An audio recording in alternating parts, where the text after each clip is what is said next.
ഇന്നത്തെ വചനം വിശുദ്ധ മർക്കോസ് എഴുതിയ സുവിശേഷം 9-ാം അധ്യായം 37-ാം വാക്യം. ഇതുപോലുള്ള ഒരു ശിശുവിനെ എൻ്റെ നാമത്തിൽ സ്വീകരിക്കുന്നവൻ എന്നെ സ്വീകരിക്കുന്നു, എന്നെ സ്വീകരിക്കുന്നവൻ എന്നെയല്ല, എന്നെ അയച്ചവനെയാണ് സ്വീകരിക്കുന്നത്. കാരുണ്യവാനും സ്നേഹനിധിയുമായ നല്ല ദൈവമേ, അങ്ങേ തിരുസന്നിധിയിൽ ഞങ്ങളുടെ എല്ലാ പ്രാർത്ഥനകളെയും ചേർത്ത് വയ്ക്കുന്നു.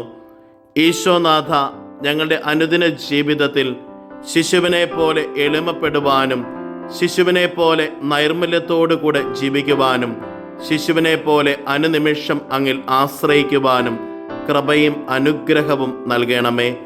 അമ്മേ മാതാവേ, ഞങ്ങൾക്ക് വേണ്ടി മാധ്യസ്ഥം യാചിക്കണമേ.